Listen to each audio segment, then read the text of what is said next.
ವೀಕ್ಷಕರೇ ನಮಸ್ಕಾರ. ನಾನು ನಿಮ್ಮ ನಾಗರಾಜ್ ಚೋಳೂರ್, ಪ್ರಖ್ಯಾತ ಜ್ಯೋತಿಷಿ, ವಾಸ್ತು ಹಾಗೂ ಸಂಖ್ಯಾಶಾಸ್ತ್ರಜ್ಞರು ಮಾತನಾಡ್ತಾ ಇರ್ತಕ್ಕಂಥದ್ದು. ವೀಕ್ಷಕರೇ, ಇವತ್ತಿನ ಸಂಚಿಕೆಯಲ್ಲಿ ವೃಷಭ ರಾಶಿಯವರ ಮಾರ್ಚ್ ತಿಂಗಳ ಗೋಚಾರ ಫಲಾಫಲ ಮತ್ತು ಪರಿಹಾರಗಳ ಬಗ್ಗೆ ತಿಳಿಸ್ಕೊಡ್ತಾ ಇದ್ದೇನೆ. ವೃಷಭ ರಾಶಿಯವರಿಗೆ ತುಂಬ ಸಂಕಷ್ಟದ ಸಮಯ. ಹಣಕಾಸು ವಿಚಾರದಲ್ಲಿ ನೀವು ಅಂದುಕೊಂಡ ಯಾವುದೇ ರೀತಿಯ ಅನುಕೂಲಗಳು ಆಗ್ತಾಯಿಲ್ಲ. ಕೊಡಬೇಕಾದವರು ನಿಮಗೆ ಸಮಯಕ್ಕೆ ಸರಿಯಾಗಿ ಹಣ ಕೊಡ್ತಾಯಿಲ್ಲ. ಉದ್ಯೋಗ ಮಾಡೋ ಕಡೆ ಕಿರಿಕಿರಿ, ಏರುಪೇರು, ಅಲ್ಲೂ ಸಹ ಸಮಸ್ಯೆಗಳು ಕ್ರಿಯೇಟ್ ಆಗ್ತಾಯಿದೆ. ದೊಡ್ಡ ಮಟ್ಟದ ಅಭಿಲಾಷೆ ಇದೆ ನಿಮಗೆ. ಮನೆ ಕಟ್ಟಬೇಕು, ಸೈಟ್ ತೆಗಿಬೇಕು, ವಾಹನ ತೆಗಿಬೇಕು, ಶುಭ ಕಾರ್ಯಗಳನ್ನು ಎಲ್ಲ ಮಾಡಬೇಕು ಅಂತಕ್ಕಂಥ ಬಹಳವಾದಂಥ ಅಭಿಲಾಷೆ ಇದೆ. ಆದರೆ ಗುರುಬಲ ಇಲ್ಲದೇ ಇರುವ ಕಾರಣ ಯಾವುದೇ ಕಾರ್ಯಗಳು ಸಕ್ಸಸ್ ಆಗಲ್ಲ. ನೀವೆಷ್ಟು ಎಫೆಕ್ಟ್ ಆಗ್ತಿರೋ ಅಷ್ಟು ತೊಂದರೆ, ಸಮಸ್ಯೆ ಕಂಡುಬರ್ತಾ ಇದೆ. ಗುರುವಾರಗಳಂದು ರಾಯರ ಮಂದಿರ ಅಥವಾ ಸಾಯಿಬಾಬಾ ಮಂದಿರ ಅಥವಾ ದತ್ತಾತ್ರೇಯ ಕ್ಷೇತ್ರಗಳಲ್ಲಿ ಅಥವಾ ವಿಷ್ಣುವಿನ ದೇವಸ್ಥಾನಗಳಲ್ಲಿ ಪೂಜೆ ಕೊಟ್ಟು ಪ್ರಾರ್ಥನೆ ಮಾಡಿಕೊಳ್ಳಿ. ಅಶ್ವತ್ಥ ವೃಕ್ಷಕ್ಕೆ 12 ಸುತ್ತು ಪ್ರದಕ್ಷಿಣೆ ಹಾಕಿ ಮನಸ್ಪೂರ್ವಕವಾಗಿ ಪ್ರಾರ್ಥನೆ ಮಾಡಿಕೊಂಡು ಪರಿಹಾರಗಳನ್ನು ಮಾಡಿಕೊಳ್ಳಿ. ಇದರ ಜೊತೆ ನಾಗದೋಷದ ಎಫೆಕ್ಟ್ ಇರೋದ್ರಿಂದ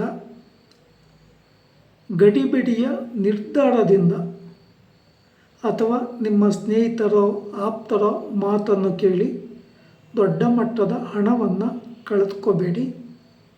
ಅಥವಾ ದೂರ ಪ್ರಯಾಣ ಹೋಗ್ತಕ್ಕಂಥ ಒಂದು ಸಂದರ್ಭ ಬಂದಾಗ ಅಲ್ಲಿ ನೀವು ಹೆಚ್ಚಿನ ಜಾಗರೂಕತೆ ವಹಿಸಬೇಕಾಗುತ್ತೆ.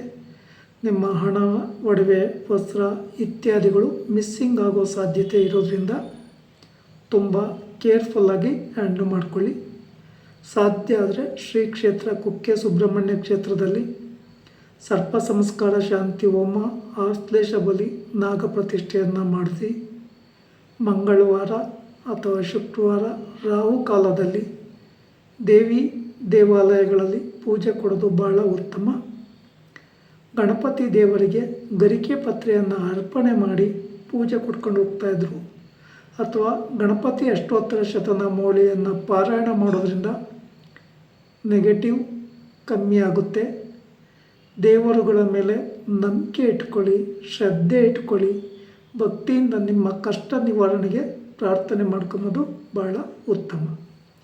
ಹಾಗೆಯೇ ನೀವು ಉದ್ಯೋಗ ಮಾಡುವ ಕಡೆ ತುಂಬ ಎಚ್ಚರಿಕೆಯಾಗಿ ಇರಬೇಕಾಗುತ್ತೆ. ನಿಮ್ಮ ಮೇಲೆ ಹಣಕಾಸಿನ ಆರೋಪ ಅಥವಾ ಉದ್ಯೋಗದ ಲೋಪದೋಷದ ಬಗ್ಗೆ ಏರುಪೇರುಗಳು ಕಂಡುಬರ್ತಕ್ಕಂಥದ್ದು ಅಥವಾ ಕಿರಿಕಿರಿ ಉಂಟಾಗುವ ಸಾಧ್ಯತೆಗಳಿರೋದ್ರಿಂದ ಶನಿ ಭಗವಾನರಿಗೆ ಶನಿವಾರಗಳಂದು ಪೂಜೆ ಕೊಡೋದು ಬಹಳ ಉತ್ತಮ. ಬನ್ನಿ ಪತ್ರೆ ಅಥವಾ ಬಿಲ್ವ ಪತ್ರೆ ಅಥವಾ ಎಳ್ಳೆಣ್ಣೆ ದಾನ ಕೊಡೋದು, ಎಳುಬತ್ತಿ ದೀಪ ಹಚ್ಚೋದು, ಎಳ್ಳೆಣ್ಣೆ ಅಭಿಷೇಕ ಮಾಡಿಸ್ತಕ್ಕಂಥದ್ದು ಇದೆಲ್ಲ ಉತ್ತಮವಾಗಿ ಇರ್ತದೆ. ಶನಿವಾರಗಳಂದು ಕಟಿಂಗ್ ಶೇವಿಂಗ್ ಎಲ್ಲ ಮಾಡಿಸ್ಲಿಕ್ಕೆ ಹೋಗಬೇಡಿ. ನಾನ್ ವೆಜ್ ತಿನ್ನಬೇಡಿ. ಎಲ್ಲ ವಿಚಾರಗಳಲ್ಲೂ ಹೆಚ್ಚಿನ ಎಚ್ಚರಿಕೆಯನ್ನು ವಹಿಸೋದು ಬಹಳ ಉತ್ತಮ. ವಿಶೇಷವಾಗಿ ನಿಮಗೆ ಶುಕ್ರವಾರ ಶುಭಪ್ರದವಾಗಿ ಇರೋದರಿಂದ ಬುಧವಾರ, ಶುಕ್ರವಾರ ಅಥವಾ ಸೋಮವಾರಗಳಂದು ನೀವು ಯಾವುದೇ ಹೊಸ ವ್ಯಾಪಾರ ವ್ಯವಹಾರಗಳ ಕಾರ್ಯಗಳನ್ನು ಪ್ರಾರಂಭ ಮಾಡೋದಕ್ಕೆ ಉತ್ತಮ ದಿನಗಳಾಗಿರ್ತದೆ.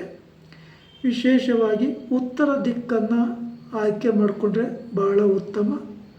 ಆಗ್ನೇಯ ದಿಕ್ಕು ನಿಮಗೆ ಆಗಿ ಬರ್ತದೆ, ಬಟ್ ಆಗ್ನೇಯ ದಿಕ್ಕು ಅಷ್ಟೊಂದು ಶುಭಪ್ರದ ಅಲ್ಲ. ಇನ್ನು ಪಶ್ಚಿಮ ದಿಕ್ಕಲ್ಲೂ ಸಹ ನಿಮಗೆ ವ್ಯಾಪಾರ ವ್ಯವಹಾರಗಳ ಅನುಕೂಲ ಕಂಡುಬರುವ ಸಾಧ್ಯತೆ ಹೆಚ್ಚಾಗಿರೋದ್ರಿಂದ ನೋಡಿಕೊಂಡು ಆಯ್ಕೆ ಮಾಡಿಕೊಳ್ಳಿ. ಆದಷ್ಟು ನಿಮ್ಮ ರಾಶಿಗೆ ಕೆಂಪು ಮತ್ತು ಹಳದಿ ಬಣ್ಣಗಳು ಶುಭಪ್ರದವಾಗಿ ಇರೋದಿಲ್ಲ. ಬಿಳಿಯ ಬಣ್ಣ ಅತ್ಯಂತ ಶುಭಪ್ರದವಾಗಿ ಇರ್ತದೆ. ಅಥವಾ ನೀಲಿ ಬಣ್ಣವು ನಿಮಗೆ ಶುಭಪ್ರದವಾಗಿರೋದ್ರಿಂದ ಹಸಿರು ಬಣ್ಣವೂ ಸಹ ಶುಭಪ್ರದ. ಈ ಬಣ್ಣಗಳನ್ನು ನೀವು ಏನು ವ್ಯಾಪಾರ ವ್ಯವಹಾರಗಳನ್ನು ಮಾಡ್ತಾ ಇರ್ತೀರೋ ಅಂಥ ಕಚೇರಿಗಳಿಗೆ ಪೇಂಟ್ ಮಾಡಿಸೋದ್ರಿಂದ ಅಥವಾ ಮನೆಗಳಿಗೆ ಪೇಂಟ್ ಮಾಡಿಸೋದ್ರಿಂದ ನೆಗೆಟಿವ್ ವೈಬ್ರೇಷನ್ ಕಡಿಮೆ ಆಗಿ ಶುಭ ಫಲಗಳು ಜಾಸ್ತಿ ಸಿಗುತ್ತೆ. ಸ್ವಲ್ಪ ಸಮಯ ನಿಮ್ಮ ವ್ಯಾಪಾರ ವ್ಯವಹಾರಗಳಲ್ಲಿ ಹೆಚ್ಚಿನ ಜಾಗೃತಿ ವಹಿಸೋದು ಉತ್ತಮ. ವಿಶೇಷವಾಗಿ ಜಮೀನು ಅಥವಾ ಕೋರ್ಟು ಅಥವಾ ಪೊಲೀಸ್ ಕೇಸಿಗೆ ಸಂಬಂಧಪಟ್ಟ ವಿಚಾರಗಳಲ್ಲಿ ದುಡುಕಿನ ನಿರ್ಧಾರ ಅಥವಾ ಗಡಿಬಿಡಿಯ ನಿರ್ಧಾರಗಳು ಉತ್ತಮವಲ್ಲ. ನಿಧಾನವಾಗಿ ಯೋಚಿಸಿ ನಿರ್ಧಾರ ತೆಗೆದುಕೊಳ್ತಕ್ಕಂಥದ್ದು ಬಹಳ ಉತ್ತಮ. ಯಾರೇ ಆಗಿರಲಿ ಹಣಕಾಸಿಗೆ ಸಂಬಂಧಪಟ್ಟ ವಿಚಾರಗಳಲ್ಲಿ ಹೆಚ್ಚಿನ ಜಾಗರೂಕತೆಯನ್ನು ವಹಿಸಿ ಸೂಕ್ತ ನಿರ್ಧಾರವನ್ನು ತೆಗೆದುಕೊಳ್ಳಿ. ವೀಕ್ಷಕರೇ, ಈ ವಿಡಿಯೋ ಇಷ್ಟ ಆಯಿತು ಅಂದರೆ ಲೈಕ್ ಮಾಡಿ, ಶೇರ್ ಮಾಡಿ, ಸಬ್ಸ್ಕ್ರೈಬ್ ಆಗಿ, ಆ ಲೈಕನ್ನು ಒತ್ತಿ, ಬೆಲ್ಲೈಕನ್ನು ಒತ್ತಿ. ನಮಸ್ಕಾರ.